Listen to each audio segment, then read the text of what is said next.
मित्रांनो, एक म्हैस आहे तिथं गिनीज वर्ल्ड रेकॉर्ड झालेला आहे. सर्वाधिक छोटी म्हस आहे हाईटनं, साधारण 83.8 cm. म्हशीचं नाव आहे राधा. कुठनं आणली हो ही? नमस्कार, मी अनिकेत त्रिंबक बोराटे, राहणार मलवडी, तालुका मान, जिल्हा सातारा. तर आता ही आपल्याच गोट्यात तयार झालेली आहे. एक मोरदाची म्हैस आहे, तिच्या पहिल्या वेताला ती झाली. बर, आता जलमतच हाईट कमी असणार थोडी, आहे का नाही? जेव्हा जन्मली ना तेव्हा एक वर्षानंतर आमच्या लक्षात आलं की तिची काही उंची वाढत नाही. तेव्हा मग आमचं एक वडिलांचं एक स्वप्न होतं की तिनं कुठल्या तर प्रदर्शनात जाण्यास संधी भेटावी.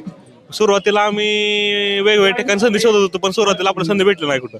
मग त्या संधीतूनच पुसेगावातून Somnath Shetty side smart expo त्यांच्या वतीनं आपल्याला एक त्यांच्या मार्गदर्शनाखाली आपण सोलापूर या ठिकाणी सुरुवातीला संधी भेटली आपल्याला. त्या संधीतून म्हणजे काय झालं, जो दावा होता आपला प्रदर्शन जगातील सर्वात मोठी म्हैस, त्यासाठी पहिल्यांदा आपण इंडिया बुक ऑफ रेकॉर्ड केलं. ते आपल्याला लगेच भेटले 12 जानेवारी 2025 ला भेटलं. ती त्यानंतर परभणी विद्यापीठातील कृषी प्रदर्शनानंतर आपण तिला गिनीज बुक ऑफ रेकॉर्ड मध्ये नोंद करायला सुरुवात केली. मग सुरुवातीला आपल्याला त्यांचा 6 महिने रिप्लाय भेटला की तुमचा रेकॉर्ड होईल. 6 महिने रिप्लाय भेटल्यानंतर मग आपण जे रिक्वायर्ड डॉक्युमेंट लागतात, पेडिग्री असून द्या किंवा जे काय दुसरे डॉक्युमेंट, ते आपण 20 सप्टेंबरला अपलोड करून आपल्या 28 ऑक्टोबर 2025 रेकॉर्ड सक्सेसफुल भेटलं. आणि आज रेकॉर्ड झालेला आहे तिथं जगातली सर्वाधिक छोटी म्हैस. हिला मागणी लय मोठी झाली. विषय काय झाला, जेव्हा सुरुवातीचा सोलापूर या ठिकाणी तिला 4.5 ते 5 लाख रुपयापर्यंत मागितलं. पण कसा विषय झाला, त्यानंतर एवढी ती अख्या महाराष्ट्रावर पॉप्युलर झाली. त्यामुळे आमच्या इच्छा नव्हती पहिल्यापासून विकणार, आणि आपण आता पण विकणार नाही. जसं जसं पुढे गेलो गिनीज वर्ल्ड रेकॉर्ड झालं. आता आपल्या देशातून नव्हे तर अख्ख्या भारत देशातून तिला एक 75 लाख रुपयाची मागणी झाली. 75 लाख रुपयाची मागणी. हो, तिचं छोटं असणं हे तुमच्यासाठी खूप मोठं ठरलं. हो, कसं झालं ते आमची कसं झालं, जरी आम्हाला कुठल्या परिसरात जाण्याची जर संधी भेटली नसती तर आमच्या वडिलांना होतं की आम्हाला सुरुवातीला जाणं म्हणली की एवढी बारकी म्हैस आहे, ह्याला काय उपयोग होणार नाही, दूध देऊ शकत नाही, एकूण टाका अन्न. आमच्या वडिलांना अन्न म्हणतो. मग आमचं फादर पप्पा काय म्हणलं की काय पण असू द्या, जरी आम्हाला संधी नाही भेटली तर तिला आपण पहिल्यापासून तब्येत आहे अशी, आतापर्यंत आपण त्या जपलेलं आहे आतापर्यंत तसं. हां, आता ही जी काय पैदास किंवा काय झालेलं आहे, आता आपण जे सल्ला घेतो ते विद्यापीठात सल्ला चालू आहे आपल्याला. डॉक्टरांचं मोठ्या म्हणणं कसं होतंय, ही जी उंची होती कमी, हिचा जर मोठ्या मेल जरी भरला आपण तर तिच्या पिशवीला त्रास होईल, जीवाला धोका होणार संध्या. पण जे आपला महापूजन एक्सपो होणार आहे आता परवैजनाथमध्ये, त्या ठिकाणून तिचं इंटरनॅशनल लेवलला सिलेक्शन होण्याची संधी आहे. आणि आपल्या देशाकडून एक दुनियासमोर एक युनिक पीस सादर करण्याची आपल्याला संधी भेटते. आपल्याला सोनं करायचं आहे. बघा मित्रांनो, वर्ल्ड रेकॉर्ड तर झालेला आहे. आपल्या भारतात काय आहे तर अशा गोष्टी आहेत, असं दिसायला छोटं पण मोठ्या पातळीवर भारताला रिप्रेझेंट करू शकतो अशा गोष्टी आहेत. त्यातली एक राध आहे. किती प्रदर्शन झाले आतापर्यंत 25 प्रदर्शन झाले होते. हो, 25. कुठं असते राधा आपल्या घरीच असते, म्हणजे मुक्काम पोस्ट मलवडी, तालुका मान, जिल्हा सातारा. आपल्या घरच्या गोट्याला जन्मलेली होती. आपण ते जतन करून आतापर्यंत ह्या लेवलला आपण आतापर्यंत पोहोचलेलो आहे. आणि आता एक 3.5 वर्ष झालेलं आहे तिला. 4 दात लावलेले आहेत तिनं, आणि आता फुल मॅच्युरिटी झाली. जरी तरी भविष्यात आता मॅच्युरिटी झाली म्हणून डॉक्टर म्हणणं आहे आता 1 इंच वाढली तर उंची त्यावर काय वाढू शकत नाही. हा, आणि वजन किती आहे? एक तिचं वजन जास्त होतं सुरुवातीला, पण डॉक्टरांच्या वैद्यकीय सल्ला चालू असल्यामुळे तिचं पहिल्यांदा 315 किलो वजन होतं. त्यानंतर जरा आम्ही कमी केलं, आता 280 ते 290 किलो भरतं वजन तिचं. प्रदर्शनला न्यायचे असेल तर कशा पद्धतीनं असतात म्हणजे खर्च? खर्च कसा असतो, आपण येण्या जाण्याचा खर्च अनुजिक आपलं काय मानधन राहतं ते आपण इकडे तिकडे प्रदर्शनावर ऍड्रेस करतो ते असं आहे. बरं, आता सगळ्यात महत्वाचा प्रश्न आणि ह्याच्याविषयी बोला की ही राधा छोटे रेकॉर्ड झालेला आहे. आपण म्हणण्यापेक्षा जगानंच मान्य केलेलं हे एवढं मोठं तुमच्या हातात सर्टिफिकेट आहे. तर आता ही होताना हिचा सांभाळ महत्वाचा आहे. आपल्या साध्या म्हशीगतच असतं का, ह्याला काय वेगळं पण आहे? कारण आकार छोटा आहे. बरोबर आहे. जी आपण सुरुवातीला ट्रीटमेंट करतो म्हणजे सगळं ती साध्या म्हशीगतच आहे. पण आता वर्ल्ड रेकॉर्ड झाल्यामुळे युनिक गोष्ट आम्ही पण जास्त काळजी घेतो. घरी त्याला सेपरेट एक तिचा गोठा बांधलेला आहे. त्या गोट्यामध्ये त्या सीसीटीव्ही कॅमेरे लावलेला आहे तिच्या गायीसाठी. आणि विशेष म्हणजे आम्ही तिला व्यायाम सकाळी 1 तासभर, संध्याकाळी तासभर तिला वॉकिंगलाही नेतो. वॉकिंग अजून काय असतो?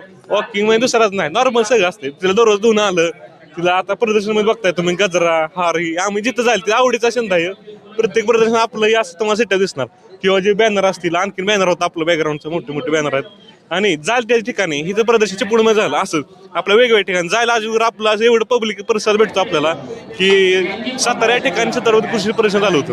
त्या ठिकाणी असं माणसाला बघता पण आलं ना, म्हणजे एवढी चेंगराचेंगरी झाली तिथं, चेंगराचेंगरी एवढी प्रसिद्धी आणि एवढं हवं लोकांना वाटते, कारण एक वेगळ्या प्रकारचे म्हैस आहे, आजपर्यंत कधी बघितले नाही, म्हणून प्रेक्षकांचा मोठं म्हणजे प्रतिसाद भेटतो. आता बाकी म्हैशी आणि ह्या म्हशीमध्ये शरीर वैशिष्ट्य नाही म्हणत, पण बाकी स्वभावात काय फरक आहे? स्वभाव म्हणजे काय झालं, आता जेव्हा मी सेकंड इयरला होतो तेव्हा तर आम्हाला समजलं की उंची वाढत नाही. आम्ही एक प्रदर्शन बारकी गाय बघितलेल्या, त्या बारक्या गायातून मला आयडिया आली की मग राधाला प्रदर्शनात नेऊ.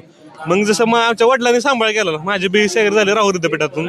त्यानंतर मग जेव्हा माझे ॲग्रिकल्चर कंप्लीट झालेलं त्यानंतर मी तिचा प्रयत्न केलेला एक प्रदर्शनाचा, पण वेगळं पण म्हणजे वडिलांनी सांभाळ केलाय, वडिलांची सवय आहे तिला. त्यानंतर आम्ही आता कंटिन्यूच्या सोबत असलो ती माझ्यासोबतच म्हणजे दुसऱ्याला अनोळखी व्यक्तीला जवळ पण येऊन देत नाही, तिला मारणं किंवा माझ्याच ऐकण्यात असते बऱ्यापैकी सांगितली आता. हो,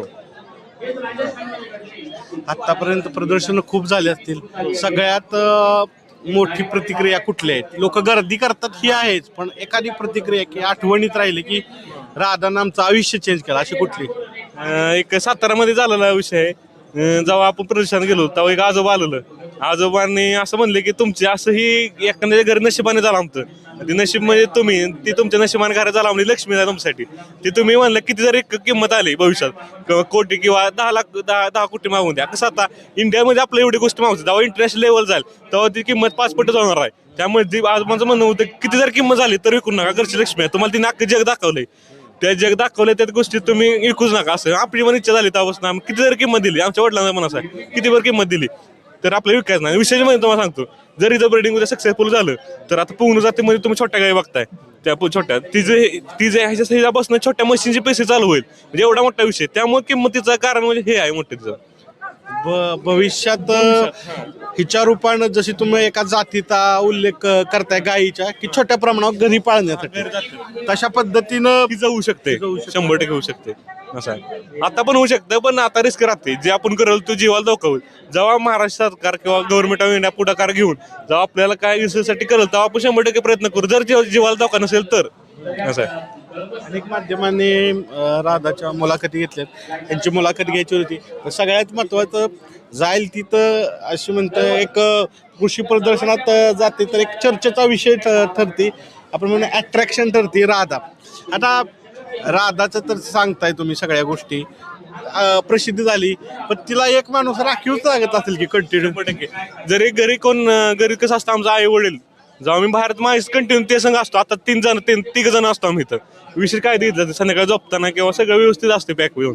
आणि घरी एक माणूस आमचा फिक्स असतो, जरी CCTV कॅमेरा असले तरी आपण आई किंवा वडील आमचं किंवा मी कंटिन्यू त्यासोबत असतोय. आज तिला असं व्यवस्थित कसं होतंय, युनिक गोष्ट असल्यामुळे आपण मग स्वतः काळजी घेतलं गरजेचं असते. पुढचं नियोजन काय राहणार आता तुम्हाला म्हणलं पर्यवय ना तिथं 13 ते 15 तारीख म्हणजे फेब्रुवारीमध्ये महापौर एक्सपो होणार आहे. त्यामध्ये अख्ख्या ऑल ओव्हर इंडियामधून तिथे 2 ते 2.5 जनावर येतात. त्यामध्ये आपल्याला एक सेपरेट स्टॉल भेटलेला आहे. त्या सेपरेट स्टॉलमधून जे आयुक्त येतील, जे केंद्राचे पशुसंवर्धन मंत्री येतील, त्यांच्या कानावर जाऊन मी तर इंटरनॅशनल जाता लवकरात लवकर जाण्याचा प्रयत्न आहे आपला, संधी शोधून. ऑलरेडी गेलेलीच आहे, तर तुमच्या हातात ते गिनीज वर्ल्ड रेकॉर्ड आहेत, त्यातनं गेलेलीच आहे. तुम्ही याच्या व्यतिरिक्त काय करताय? म्हणजे ठीक आहे, राधाजवळ असणं, सांभाळ करणं, एक राखीव माणूस आहे आणि तुम्ही शेतीविषयक शिक्षणही घेतलेलं आहे. सुरुवातीला काय झालं, मी आता आपल्या बऱ्यापैकी जे आमच्या भागात पिकं कांदा पीक असते, त्यामध्ये टार्गेटेड म्हणजे जास्तीत जास्त कांद्याचं उत्पादन घेण्याचा प्रयत्न करतो किंवा शेतकऱ्यांना मार्गदर्शन असते आपलं बऱ्यापैकी. आता ॲग्री झाल्यामुळे बऱ्यापैकी सल्ला घेतात माझा, किंवा टोमॅटो पीक असून द्या, किंवा आता मी गांडूळ खताचा प्रोजेक्ट चालू केलेला आहे. ऑर्गॅनिक शेतीमध्ये माझा प्रयत्न राहील इथून पुढं, की जास्तीत जास्त सेंद्रिय शेतीचा उपयोग करून जास्तीत जास्त आरोग्य कसं माणसाचं सुधारण्याचा प्रयत्न, म्हणजे ऑर्गॅनिक जीवामृत असून द्या, गांडूळ खत, असे इनपुट जे शेतीला देण्याचा प्रयत्न राहील माझा इथून पुढं बऱ्यापैकी शेतकऱ्यांना. आता ही तुम्ही राधाची आई तिथं दाखवली आहे, राधाची आई, तर ती आई कुठली आहे? आई आपल्याच घरात जन्मलेला आहे का. आणि विषय म्हणजे काय झालं, आम्ही म्हणजे तिची आई शेजारच्या म्हणजे आमच्या शेजारीच आहे मावशी, तिच्याकडून घेतलेली, अशी छोटी असताना आणलेली. आईचा आम्ही वडिलांनी सांभाळ केला, मोठी झाली ती. आणि आईला जेव्हा पहिल्यांदा आपण नॉर्मल मोरा जातीचं सिमेंट भरलं, असं काय वेगळं नाही की सिमेंटवर जन्मलेले, सिमेंटवर राहिलेलं मोरा जातीचं सिमेंट होतं. त्या सिमेंटमधनंच हिचा लांबलेला आहे. असं कुठला आपण प्रयोग केला नव्हता ना, असं काय ना. आपल्या शेतकरी कुटुंबात ती झालेली राधा एक तिनं आता आपल्याला जग दाखवले आता. जग दाखवलंय राधामुळं. अजून असंच ठिकठिकाणी जगातली ठिकाणं दाखवू अशी आपण प्रार्थना करू.